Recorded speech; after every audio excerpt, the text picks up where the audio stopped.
Hi everyone, in this video we're going to talk everything about cam boots, who they're for, when to use them, how to choose the right one, and most importantly we're going to go through an actual fitting of how to fit them properly, because it's certainly something that I see that are not fitted correctly all the time here in the clinic. My name's Andrew Wine, I'm an APA, a sport and exercise physio, and I'm going to take you through everything cam boot related in this video. Before we get into the fitting, I'm going to show you a couple of different examples here. This one here is a pediatric one. This is a little one we stock at our clinic. We do see quite a few kids with really nasty ankle sprains that can benefit from going into one of these little boots. Or even my son fell over and had an avulsion fracture of his fifth metatarsal. So it was really helpful for him to still be able to get around in this boot as well, rather than in a plaster cast. So the pediatric one is really good. Here are two other adult ones here. I've got the Aircast Air Select one over on this side, and this one here is probably the most common one we use at the clinic. It's the XL Trax here. And this also has an inflatable sleeve inside the boot as well, which I'll take you through towards the end of this video.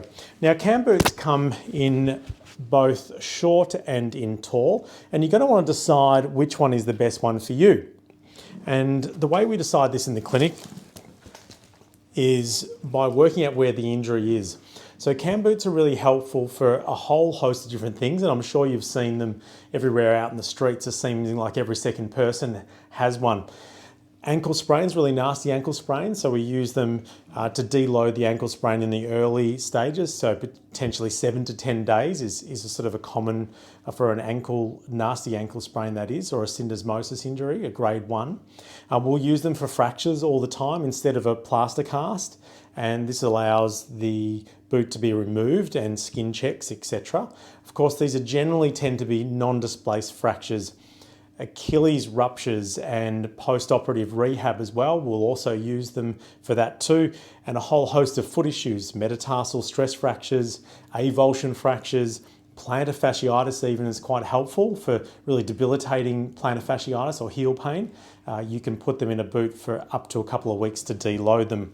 As a general rule, for a more defined foot injury, so from here down, so a midfoot down, so from the navicular down, we would happily use the short boot, okay, because we don't need to lock out the joints above. However, for any sort of ankle injury, tibia, fibula, talus, even calcaneus, I would go a tall boot. And the reason for that is the tall boot really disables the calf function, and anything that the calf is directly acting on around about the heel or the ankle region, then we really want to disable that to allow that injury to heal correctly.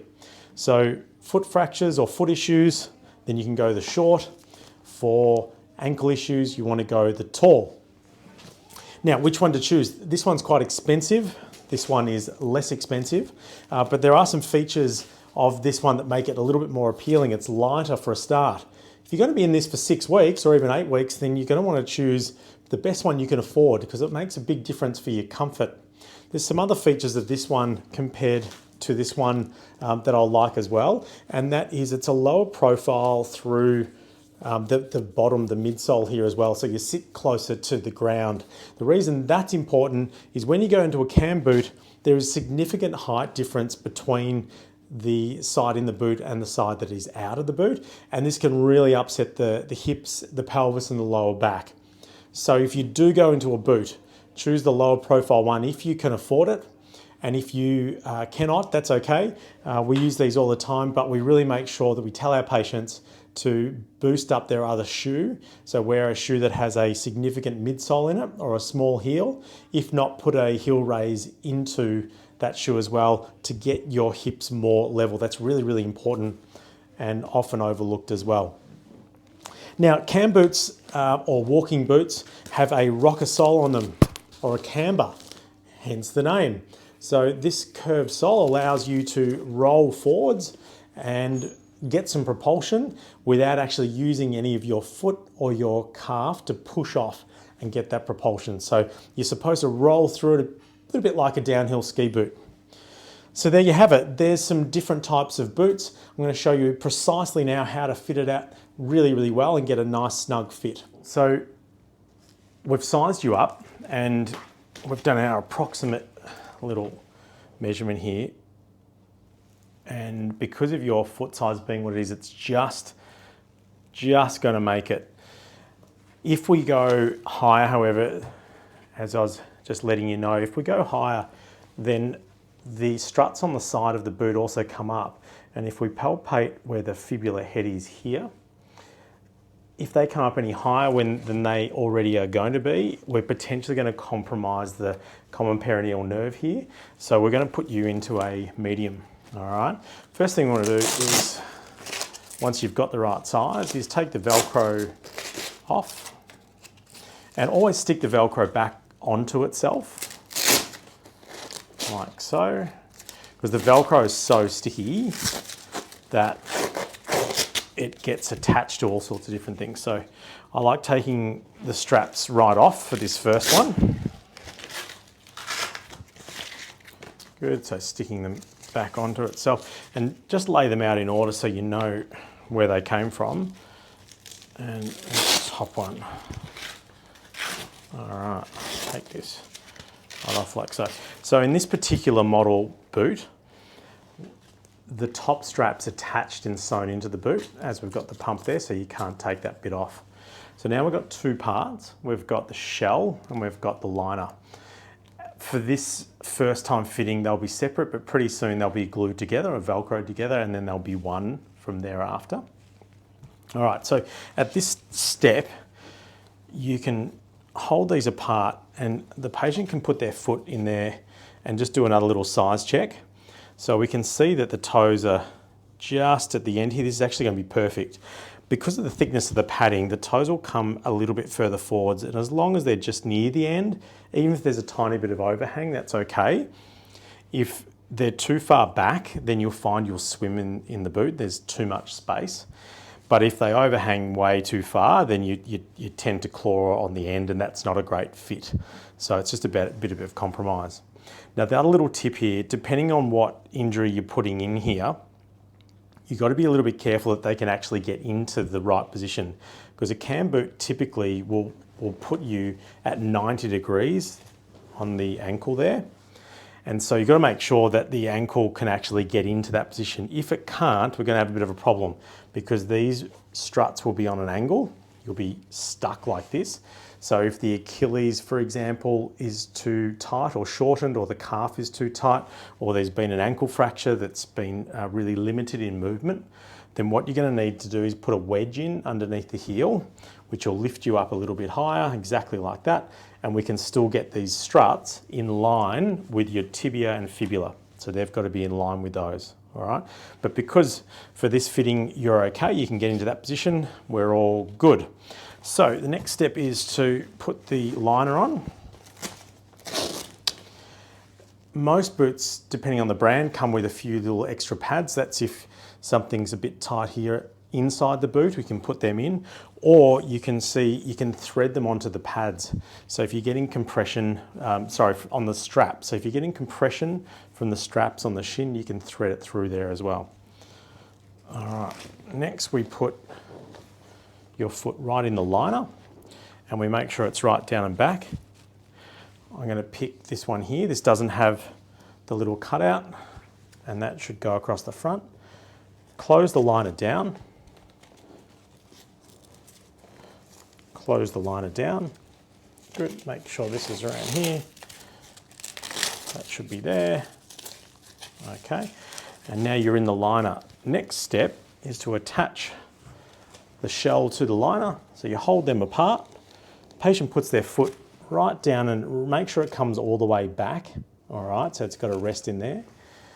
That's fitting okay. Yep, good, comfortable in there. So check with your patient at this point to make sure it's comfortable. Otherwise, you'll take these little Velcro tabs out, do the boot up, and they might have a major issue with terms of fit, and you can't modify it later on. That feels okay? Mm-hmm. Perfect, good. So we're at 90 here. Now this is the part that most people miss, and I see patients coming into the clinic all the time with these tabs still in. They are not supposed to be in there. If you pull this out, and I actually pull it on a bit of an angle, that then Velcros the shell onto the liner. Press in. Now this is one unit, and you want to let your patient know that this is now one unit. You don't need to do that step. This is a one-off. So to get in and out of the boot, you undo the straps, which I'll do up in a minute. You open up the liner, and out you come. And if you come right out, the boot is all now one unit, okay? So to go into the boot themselves, instruct the patient to put their heel right back. This goes in the front. We close the liner down, step one. That tucks in there. It's all one unit, so we don't need to worry about that. And then we always do the straps up from the bottom. That locks the foot in to the boot properly into the heel. Good. And just firm pressure. Okay. Okay. Now remember, we pulled these off in order. So we stick these onto the boot. Same thing. This will stay stuck on now, so you don't need to remove them going forwards. Okay. Now typically for this strap here, I like to have one going the other way so we get some counter pull. That makes the boot fit better. So the buckles are on this side, but now I'm going to put this buckle on this side. All right, sits on there. We do it nice and firm. Then the top one will stick right around here. Back on itself, and we're in the boot. There's one last step that this boot has that some others don't have. This is a pump up one, this is an air one, and we just pump in there. You'll feel pressure going up in the airbags inside till it's nice and firm. So for swelling management, this is really, really crucial. Just gonna get that there, till it's firm. And then this is the release valve, which is to press here. Did you feel the air come out there? Yep. Sometimes you'll even hear it. Pump back up for fitting and walking, and release. Okay. So to take the boot off, it's just the reverse. Undo all the tabs.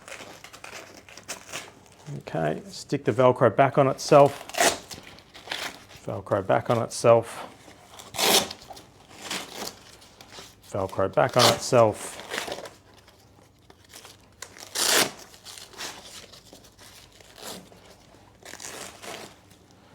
And you're out. So there you have it. That is how to choose and properly fit a cam boot. Hopefully that helps you and whatever issue you might be facing around the foot. I'll put in the description below how to source boots if your local sports medicine centre maybe does or doesn't have them. I've got some recommendations on where you can find these, and then with this video you'll be able to fit them yourself. All right, if there's any other things you'd like me to cover off on, feel free to leave them in the comments and I'll respond. Thanks for watching, guys.